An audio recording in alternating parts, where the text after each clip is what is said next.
Banaras series के दूसरे video में आज हम बात करेंगे निरान टेंट सिटी की। तो बरेली से हम आ चुके हैं वाराणसी जंक्शन पर और जंक्शन से हम जाएंगे नमो घाट। नमो घाट से ही टेंट सिटी का पिकअप होता है और वहाँ टेंट सिटी की तरफ से कोई ना कोई बंदा होता है जो कि आपको टेंट सिटी तक ले जाता है। तो नमो घाट तक पहुंचने के लिए आप ऑटो टैक्सी कुछ भी ले सकते हैं। हालांकि ऑटो वाले थोड़े ज़्यादा पैसे मांगते हैं, तो आप चाहें तो ओला या उबर कैब भी बुक कर सकते हैं। अदरवाइज़ जो भी आप कन्वेंस यूज़ करना चाहें उससे आप नमो घाट तक जा सकते हैं। तो ये लीजिए, हमने यहाँ पर ओला टैक्सी बुक की थी और उसके थ्रू हम जा रहे हैं नमो घाट पर। कई बार क्या होता है, जो local ऑटो वाले होते हैं वो टूरिस्ट को देखकर बहुत ज़्यादा पैसा मांगने लगते हैं। तो बेहतर है या तो आप ओला कैब बुक कर लें, अदरवाइज़ आप ओला पे इनके चार्जेस भी चेक कर सकते हैं और उसके बाद आप ऑटो वगैरह बुक कर सकते हैं। नमो घाट फ़िलहाल में ही नया बना हुआ घाट है और बहुत ही सुंदर घाट है। अभी जब हम पहुँचेंगे तो आप देखिएगा कि मतलब बहुत ही अमेजिंग, बहुत ही साफ़ सुथरा घाट है। और आप जो भी ऑटो या टैक्सी लेते हैं तो वो आपको यहाँ पर सीएनजी स्टेशन पर छोड़ती है और इसी सीएनजी स्टेशन के पास में है नमो घाट जाने के लिए रास्ता।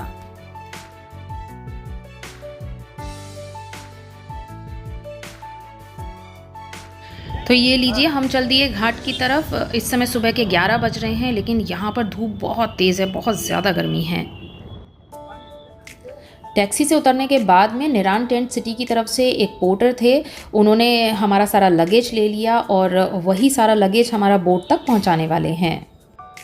और नमो घाट पर निरान टेंट सिटी का वेटिंग एरिया भी है। मान लीजिए अगर आप जल्दी आ जाते हैं या फिर निरान की तरफ से आपको कोई पिकअप के लिए अभी तक नहीं आ पाया है तो आप उस हिस्से में बैठकर वेट कर सकते हैं।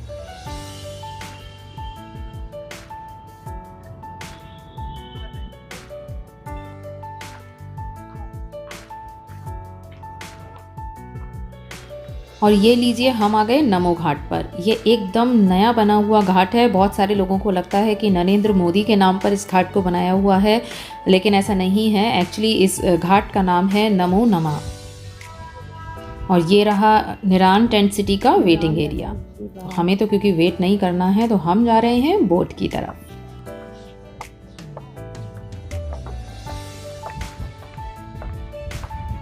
और आज की वीडियो में मैं पूरी कोशिश करूंगी कि निरान टेंट सिटी के बारे में आपको पूरी जानकारी दे सकूं। और अगर वीडियो में दी गई जानकारी आपको अच्छी लगे तो प्लीज़ चैनल को सब्सक्राइब करें, साथ ही वीडियो को ज़्यादा से ज़्यादा शेयर करें। फाइनली हम आ चुके हैं बोट के पास में और यहाँ आप देख सकते हैं कि पानी में इस तरीके का एक प्लेटफॉर्म बना हुआ है और यहाँ से ही आप बोट के अंदर बैठने वाले हैं। निरान में स्टे करने का एक और फ़ायदा है कि जब आप निरान में स्टे करते हैं तो आपको बोटिंग राइड्स पूरी फ्री मिलती हैं। यानी अगर आपको घाट पर आना है या फिर वापस जाना है तो आप निरान को कॉल कर सकते हैं, वो वहाँ से आपको पिकअप कर देंगे या फिर आपको जहाँ पे भी जाना है वहाँ ड्रॉप कर देंगे। बनारस के अंदर बोट राइड का मतलब है कि आपको कम से कम 1000 से 2000 रुपये खर्च करने हैं, जो निरान की वजह से आपके बच सकते हैं। तो ये लीजिए, हम चल दिए निरान की तरफ। क्या आपको पता है निरान का मतलब हिंदी में शाश्वत होता है।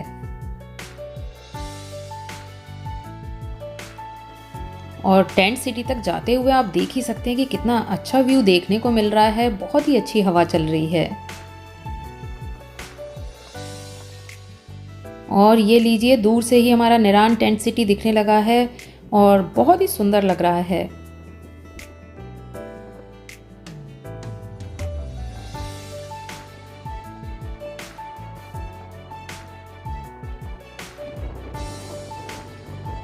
और निरान टेंट सिटी में रुकने का एक फ़ायदा ये भी है कि आप गंगा में स्नान सुबह शाम कर सकते हैं। आपको दूर कहीं जाने की ज़रूरत नहीं है। और आप चाहें तो यहाँ पर हॉर्स राइडिंग कर सकते हैं, कैमल राइडिंग कर सकते हैं, मतलब ढेर सारे एडवेंचर्स हैं। और जैसे जैसे टेंट सिटी पास आता जा रहा है मेरा एक्साइटमेंट बढ़ता जा रहा है, क्योंकि इस तरह से टेंट में मैं अपनी लेह लद्दाख की ट्रिप के दौरान ही रुकी थी और यहाँ यूपी में मैंने फ़र्स्ट टाइम इस तरीके का टेंट में एक्सपीरियंस होने वाला है। और यहाँ पहले की तरह ही पानी में प्लेटफॉर्म बना हुआ है और हम चल दिए हमारे डेस्टिनेशन की तरफ।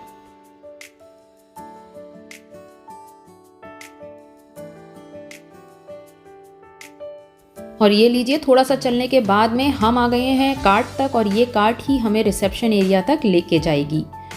और यहाँ आप देख सकते हैं लिखा हुआ है निरान द टेंट सिटी।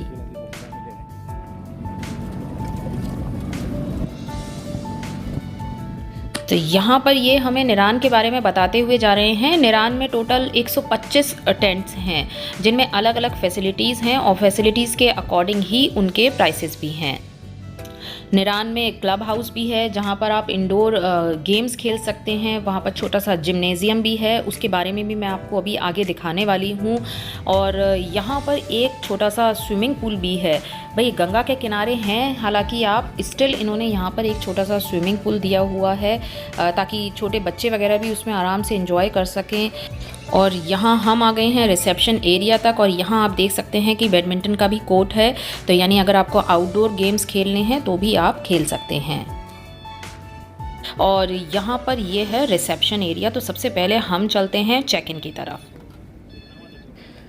तो यहाँ रिसेप्शन एरिया में आने के बाद में बहुत ही ट्रेडिशनल तरीके से आपका स्वागत किया जाता है। आपके माथे पर चंदन लगाया जाता है। रिसेप्शन एरिया भी अच्छा खासा बड़ा है और बहुत अच्छा लगता है कि गंगा के बीच में इस तरह से इन्होंने आर्टिफिशियल सिटी तैयार कर दिया है। और ये है इशिका जी जो हमें ले जा रही हैं हमारे टेंट तक। यहाँ आपको नज़र आ रहा है स्पा, और जो स्पा के चार्जेस हैं वो आपके पैकेज में इंक्लूडेड नहीं होते हैं। तो अगर आपको स्पा का यूज़ करना है तो आपको उसके लिए एक्स्ट्रा पैसे खर्च करने होंगे। और वही जैसी हाई फाई प्रॉपर्टी होती है उसी तरह से वहाँ के चार्जेस भी होते हैं। तो स्पा के लिए हो सकता है कि आपको थोड़े ज़्यादा पैसे खर्च करने पड़े। हालांकि मैंने तो स्पा का यूज़ नहीं किया था क्योंकि बनारस का जो ट्रिप होता है वो अपने आप में वैसे ही एकदम फुली पैक्ड होता है, तो स्पा के लिए मुझे वक्त ही नहीं मिला।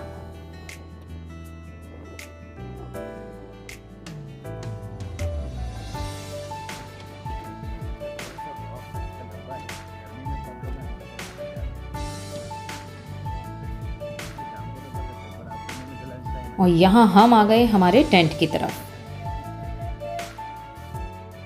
यहाँ टेंट की 3 कैटेगरीज हैं और तीनों ही कैटेगरी में टेंट के अलग अलग प्राइसेस हैं।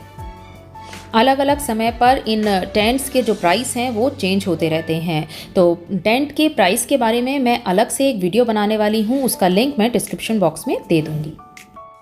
एक टेंट के प्राइसिंग में आप चाहें तो किसी होटल में भी रुक सकते हैं, लेकिन होटल्स में आपको कहीं पर भी रुकने को मिल जाएगा, लेकिन इस तरीके का टेंट का एक्सपीरियंस आपको शायद ही कहीं पर मिले। इसलिए जब भी आप बनारस आएँ तो 1 से 2 दिन आप टेंट सिटी में ज़रूर रुकें। तो यहाँ पर इस तरीके के टेंट्स बने हुए हैं और आप देख सकते हैं कि सब में मैश लगा हुआ है, जाली लगी हुई है ताकि मच्छर अंदर ना आए। तो ये लीजिए, हम आ गए हमारे टेंट में। एसी वगैरह सब लगा हुआ है, एकदम चिल्ड है और बहुत ही सुकून भरा यहाँ का आप देख सकते हैं माहौल है।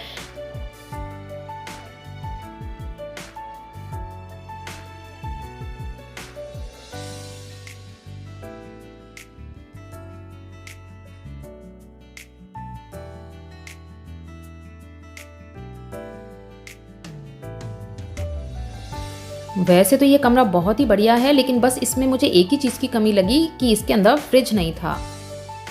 भाई जितने पैसे आप एक टेंट के लिए खर्च कर रहे हैं उसमें मुझे लगता है कि आपको फ्रिज की फैसिलिटी तो मिलनी ही चाहिए। और अब मैं आपको दिखाती हूँ कि इसका बाथरूम अंदर से कैसा है। देखिए टेंट के अंदर आपको कितना बेहतरीन बाथरूम बनाकर इन्होंने दिया हुआ है। वॉश बेसिन है, वेस्टर्न सीट भी दी हुई है और साथ में आप देख सकते हैं ये है बेदिंग एरिया। तो यहाँ पर नहाने के लिए शावर भी है और बकेट भी रखी हुई है। भाई शावर से नहाएं, बकेट से नहाएं, बट मंदिर जाने से पहले नहा के ज़रूर जाएं। तो टेंट मैंने आपको दिखा दिया है और अब मैं आपको दिखाती हूँ निरान का डाइनिंग एरिया।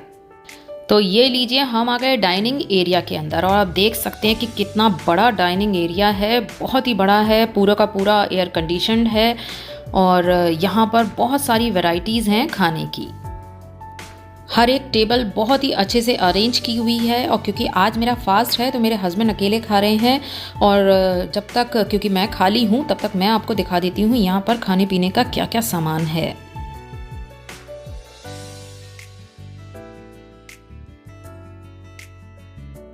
और ये लीजिए, यहाँ लगे हैं बनारसी अचार। भी बनारस का अचार बहुत फेमस है। अगर आप बनारस आएँ तो यहाँ से अचार ज़रूर ख़रीद के लेके जाइएगा, क्योंकि यहाँ जैसा स्वाद आपको कहीं भी नहीं मिलने वाला है।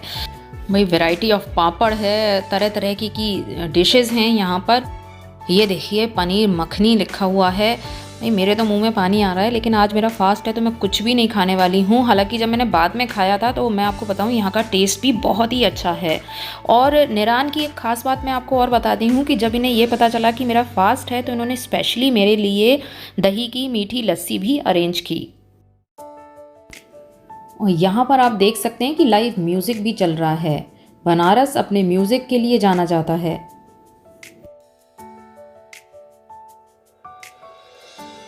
और ये लीजिए, यहाँ आ गई मेरी मीठी लस्सी। Thank you so much Niran for this amazing gesture.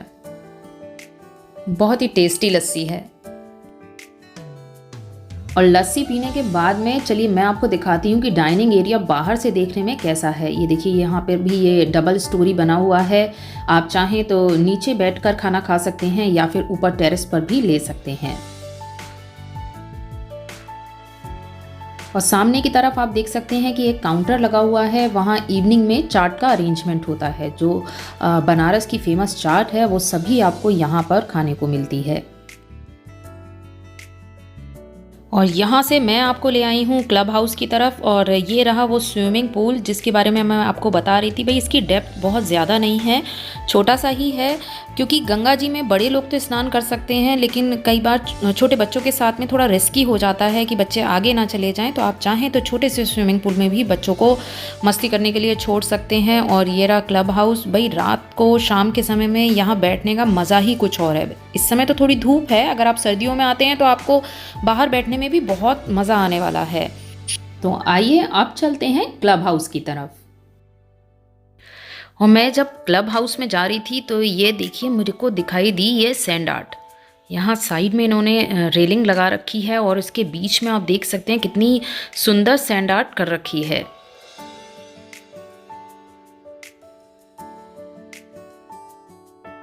तो चलिए अब हम चलते हैं हमारे क्लब हाउस की तरफ। और यहाँ पर आप देख सकते हैं कि बैडमिंटन कोर्ट है। हालांकि यहाँ पर इतनी हवा चल रही है, मुझे नहीं पता कि इतनी हवा में यहाँ पर बैडमिंटन कैसे खेला जा सकता है। स्टिल इन्होंने अरेंजमेंट किया हुआ है। और ये लीजिए, अब हम चलते हैं हमारे क्लब के अंदर। और ये लीजिए, क्लब कुछ अंदर से इस तरह से दिखाई दे रहा है। यहाँ पर योगा मैट्स हैं, लूडो, चेस, कैरम और बिलियर्ड्स भी है। तो काफ़ी तरह की यहाँ पर एक्टिविटीज़ हैं। और जो लोग जिम के शौकीन हैं उन लोगों के लिए यहाँ पर एक वेट ट्रेनिंग की मशीन भी रखी हुई है। तो अगर आप दिन के समय में बनारस नहीं घूमना चाहते हैं तो यहाँ पर अपना खाली समय स्पेंड कर सकते हैं। और वापस से हम चलते हैं बाहर की तरफ। और अब हम यहाँ से चल दिए हैं काशी विश्वनाथ के दर्शन करने। अगर आप निरान टेंट सिटी में रुकते हैं तो वो आपको वीआईपी दर्शन प्रोवाइड कराते हैं, आपको असिस्ट करते हैं मंदिर तक। बाहर बहुत तेज़ हवा है, तेज़ धूप है। और यहाँ से मैं आपको दिखाती हूँ चारों तरफ निरान देखने में कैसा लग रहा है। और इसके बाद मैं आपको दिखाऊंगी कि रात में निरान देखने में कैसा लगता है। ये देखिए, देखने में कितना बढ़िया लग रहा है। अभी तो तेज़ धूप है ना, तो इसलिए यहाँ मुझे थोड़ी गर्मी लग रही है। पीछे से मेरे कार्ट आ रही है, वो कह रही है हटो हटो हटो। और मंदिर दर्शन करने के बाद में जब हम रात को वापस से निरान लौटे थे तो ये देखिए, निरान देखने में कुछ ऐसा लग रहा था। लग रहा है ना कितना अमेजिंग। और इवनिंग के समय भी यहाँ पर लाइव म्यूजिक चलता है। आप यहाँ पर देख सकते हैं कि बस थोड़ी ही देर में यहाँ स्टार्ट होने वाला है। और जब तक म्यूजिकल इवेंट स्टार्ट हो तब तक हम आगे घूम लेते हैं। और ये देखिए, ये है इनका हाई फाई टेंट। और ये डबल स्टोरी बना हुआ है। अगर आप बड़ी फैमिली के साथ आ रहे हैं तो आप इसमें स्टे कर सकते हैं।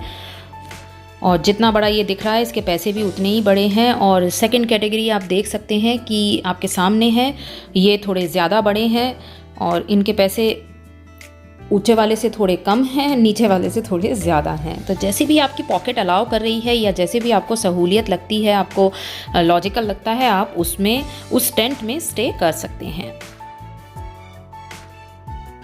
यहाँ पर आप देख सकते हैं कुछ और ऐड ऑन होने वाला है। भाई जब तक हम गए थे तब तक तो ये बन ही रहा था, अब मुझे नहीं पता हमारे आने के बाद यहाँ पर क्या बना, बट कुछ ना कुछ नया ये करते रहते हैं जिससे कि यहाँ पे इंटरेस्ट लोगों का बना रहे। उतर के चला गया। ये आ गए जिनकी देख रेख में निरान जो है बहुत महंगा बिकता है। अमीर हो, बहुत अमीर हो तो ये वाला लो, थोड़े कम अमीर हो तो वो वाला, और थोड़े और लेकिन सर्च करके बढ़िया करके मेक माई ट्रिप को देख के आराम से लीजिए। और ये है मिस्टर प्रतीक। इनकी उम्र ज़रूर कम है बट इनकी जिम्मेदारी बहुत बड़ी है। भाई इन्हीं की देख रेख में इतना बड़ा टेंट सिटी पूरा चल रहा है। और ये आज का हमारा जो वीडियो है यहीं पर ख़त्म होता है। आपको आज की जानकारी कैसी लगी मुझे कमेंट सेक्शन में लिख के ज़रूर बताएं। और जब भी आप अगली बार बनारस जाएँ निरान टेंट सिटी में ज़रूर रुकें। साथ ही आज की वीडियो का दूसरा पार्ट देखना बिल्कुल भी ना भूलें। फिर मिलती हूँ एक नए वीडियो के साथ।